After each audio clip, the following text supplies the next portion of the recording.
হানি হচ্ছে হচ্ছে, কিন্তু আমাদেরকে মাজলুমের পাশে থাকা জরুরি।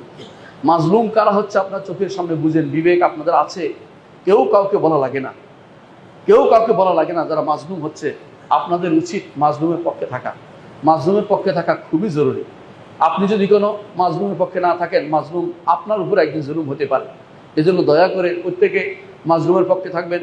যারা মারা গেছে মাজলুম অবস্থায়, তাদের প্রতি দোয়া করবেন, আল্লাহ যেন তাদেরকে জান্নাতের আলী মাকাম দান করেন, আমিন। মনে রাখবেন, অনেক মানুষ আছে হয়তো তারা অনেক গুনাহ করেছে, হয়তো তারা গুনাহটা করেছে, কিন্তু যখন মাজলুম হিসেবে মারা যায় তাদের কিন্তু মর্যাদা উন্নীত হয়ে যায়। রক্ত পড়ার আগেই কিন্তু অনেক কিছু কবুল হয়ে যায়। আপনার উপর যেন সে বদদোয়া না আসে। আপনি অনেক কিছু, আপনার অনেক ক্ষমতা, কিন্তু একটা সময় আসবে আপনিও কিন্তু আল্লাহর কাছে যেতে হবে।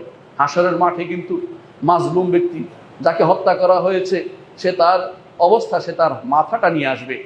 ইয়া রব সালহা জালিমা কতালানি, হে রব একে জিজ্ঞাসা করুক কেন আমাকে হত্যা করেছে। আপনি হয়তো বলতে পারেন যে আমি অমুকের নির্দেশে করেছি। ওই নির্দেশ ব্যক্তি যেমন জিজ্ঞাসিত হবে, আপনাকেও জিজ্ঞাসা করা হবে। এখানে কারো কোনো আলাদা কোনো স্পেশাল কিছু থাকবে না যে আমি বেঁচে যাবো, এই কথা বলার কোনো সুযোগ থাকবে না। আপনি জালেম হবেন না, আপনি জালেম হবেন না, মাজলুমের পক্ষ নিন।